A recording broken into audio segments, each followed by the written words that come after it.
कहानी की शुरुआत आज से लगभग 65 साल पहले के समय से होती है। एक भयानक परमाणु युद्ध, न्यूक्लियर वॉर, ने पूरी दुनिया को राख के ढेर में बदल दिया था। बिजली और ऊर्जा के स्रोत खत्म हो चुके थे, परिवार बिछड़ गए थे और चारों तरफ सिर्फ निराशा फैली हुई थी। लेकिन कहते हैं न कि घने अंधेरे में भी उम्मीद की एक किरण बाकी रहती है। अमेज़न के जंगलों में लियाम श्मिट नाम के एक वनस्पति वैज्ञानिक, बॉटनिस्ट, ने एक ऐसा चमत्कार खोज निकाला जिसने इंसानियत को बचा लिया। उसने जेनेसिस ट्री को खोजा। यह कोई साधारण पेड़ नहीं था। यह एक चमकता हुआ पेड़ था जो वातावरण से जहरीली रेडिएशन को सोख लेता था और उसे शुद्ध ऊर्जा में बदल देता था। इस पेड़ पर लगने वाले नीले फूलों ने दुनिया को तो ठीक कर दिया, लेकिन इंसानों की किस्मत हमेशा के लिए बदल दी। युद्ध के रेडिएशन का असर इतना गहरा था कि 90% बच्चे आनुवंशिक दोषों, जेनेटिक डिफेक्ट्स, के साथ पैदा हो रहे थे। उन्हें बचाने के लिए वैज्ञानिकों ने जेनेसिस फूल के डीएनए को इंसानी डीएनए के साथ मिलाया। नतीजा यह हुआ कि परफेक्ट बच्चे पैदा होने लगे। ये बच्चे आम इंसानों से 10 गुना बेहतर देख सकते थे,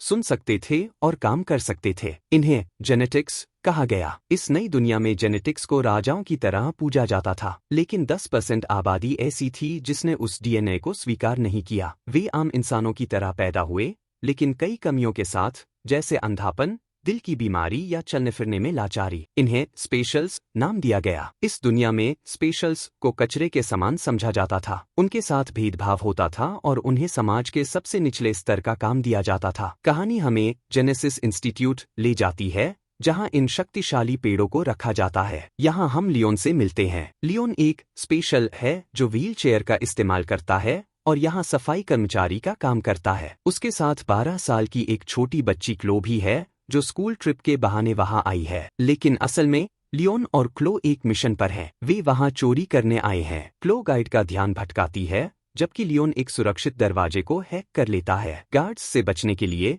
लियोन एक रिमोट कंट्रोल चूहे का खिलौना छोड़ता है। जैसे ही गार्ड उसे उठाते हैं, उसमें से बेहोश करने वाली गैस निकलती है। लियोन वेंट्स के जरिए भी गैस छोड़ देता है, जिससे वैज्ञानिक बेहोश हो जाते हैं। अपनी माँ की पुरानी घड़ी को देखकर हिम्मत जुटाते हुए लियोन लैब में घुसता है और कांच काटकर एक नीला जेनेसिस फूल चुरा लेता है। फूल तोड़ते ही अलार्म बज उठता है। पेड़, जो रेडिएशन की वजह से म्यूटेट हो चुका था, अपनी सुरक्षा के लिए कांटे छोड़ता है। लियोन बाल बाल बचता है। अफरातफरी के बीच वह क्लो से टकराता है। क्लो समझदारी से फूल को अपने टेडी बियर में छिपा लेती है और वे दोनों बिना किसी शक के वहां से निकल जाते हैं। शहर वापस आकर वे देखते हैं कि सीनेटर फ्रैंक का भाषण चल रहा है। सीनेटर प्रोपोजिशन 42 फीट नाम का एक नया कानून ला रहे थे, जिसका वादा था कि जेनेटिक्स और स्पेशल्स को बराबर का दर्जा मिलेगा। वह एक ऐसा सीरम बनाने का दावा कर रहे थे जो स्पेशल्स को ठीक कर देगा। दूसरी तरफ मशहूर पॉप स्टार मीरा, जो एक जेनेटिक है, एकता को बढ़ावा देने के लिए गरीबों की बस्ती में एक कॉन्सर्ट करने का ऐलान करती है। लियोन को इन अमीर जेनेटिक्स पर बिल्कुल भरोसा नहीं है।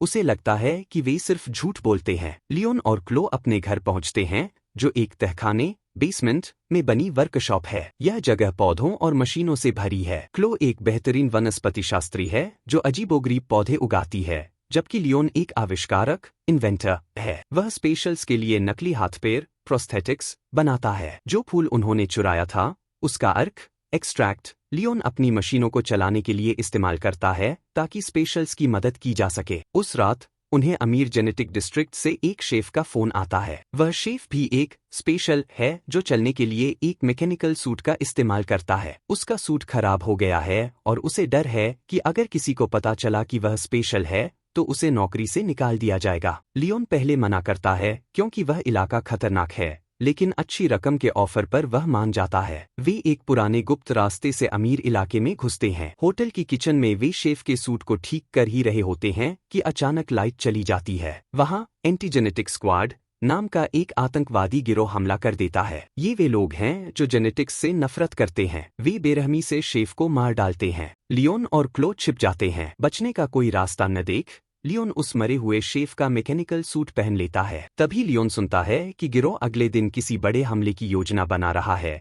वे एक बम धमाका करके किसी को मारना चाहते हैं। क्लो को वहां एक पर्चा मिलता है। भागते समय लियोन का सूट खराब हो जाता है और वे गिरोह की नजर में आ जाते हैं। जैसे तैसे अपनी जान बचाकर वे घर पहुंचते हैं, लेकिन मुसीबत अभी खत्म नहीं हुई थी। होटल के कैमरों ने लियोन और क्लो के चेहरे कैद कर लिए थे। पुलिस उन्हें उस हमले का मास्टरमाइंड समझकर वांटेड घोषित कर देती है। टीवी पर पुलिस चीफ का इंटरव्यू देखकर लियोन के होश उड़ जाते हैं। वह पहचान लेता है कि यह पुलिस चीफ ही उस आतंकवादी गिरोह का लीडर था, यानी पुलिस और आतंकवादी मिले हुए हैं। क्लो को मिले पर्चे से पता चलता है कि वे मीरा के कॉन्सर्ट में हमला करके इसका इल्जाम स्पेशल्स पर लगाने वाले हैं, ताकि प्रोपोजिशन 42 फीट कानून पास न हो सके। लियोन डर जाता है और शहर छोड़कर भागने का फैसला करता है, लेकिन अपनी माँ की घड़ी पर लिखा संदेश सभी इंसान बराबर हैं पढ़कर उसका ज़मीर जाग जाता है। उसकी माँ इसलिए मरी थी क्योंकि स्पेशल होने की वजह से उन्हें इलाज नहीं मिला था। लियोन रुकने का फैसला करता है। क्लो और लियोन मिलकर मैकेनिकल सूट को एक हथियार में बदल देते हैं। क्लो अपनी बॉटनी स्किल्स का इस्तेमाल करके सूट पर ऐसे बायोवायर्स लगाती है जिनमें से बेहोश करने वाली गैस और एसिड निकलता है। अगले दिन वे कॉन्सर्ट में पहुंचते हैं। गिरोह मीरा को किडनैप करने की कोशिश करता है। लियोन अपने नए सूट में एंट्री करता है। वह पौधों और लताओं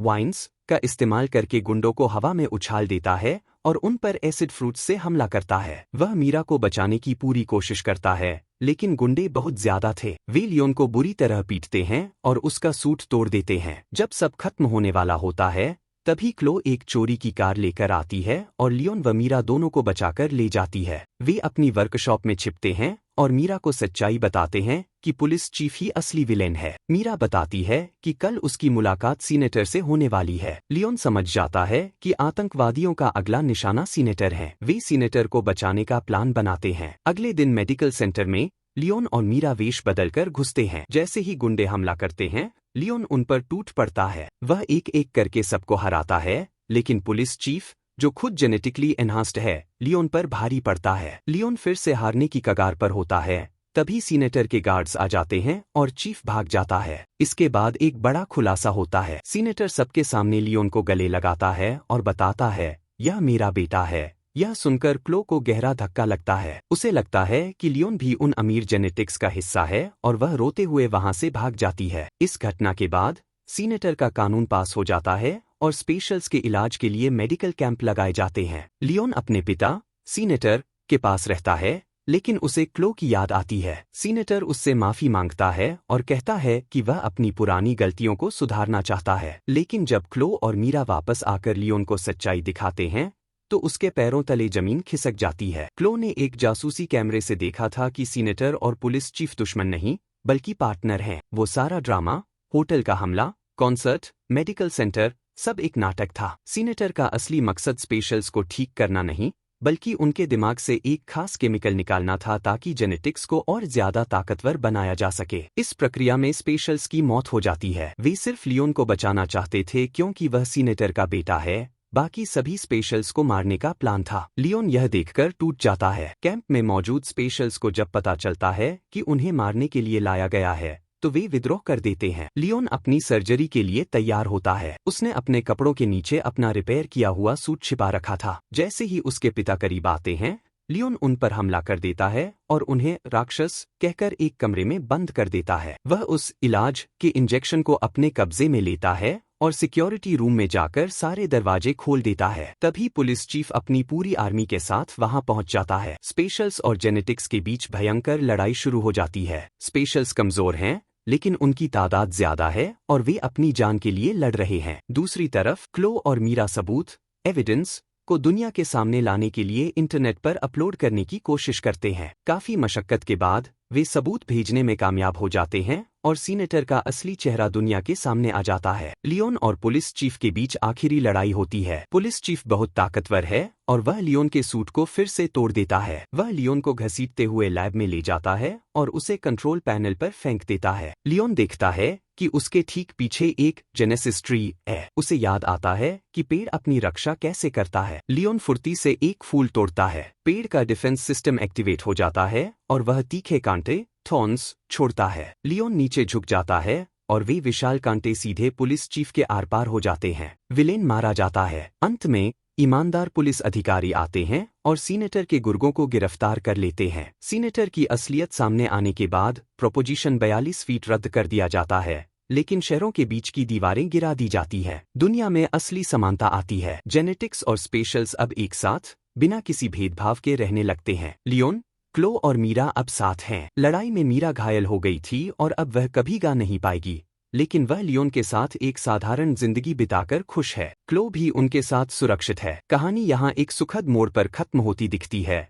लेकिन पोस्ट क्रेडिट सीन में हमें एक डरावना सच पता चलता है। एक आदमी जिसका चेहरा बुरी तरह से विकृत, डिफॉर्म्ड हो चुका है, दूर से लियोन को देख रहा है। यह कोई और नहीं, लियोन का पिता यानी सीनेटर है। वह जेल से भाग गया है या पकड़ा ही नहीं गया। उसकी आंखों में बदले की आग है। वह अपने बेटे से बदला लेने के लिए सही वक्त का इंतजार कर रहा है। इस रहस्य के साथ यह कहानी समाप्त होती है, यह सवाल छोड़ते हुए कि क्या बुराई कभी पूरी तरह खत्म होती है।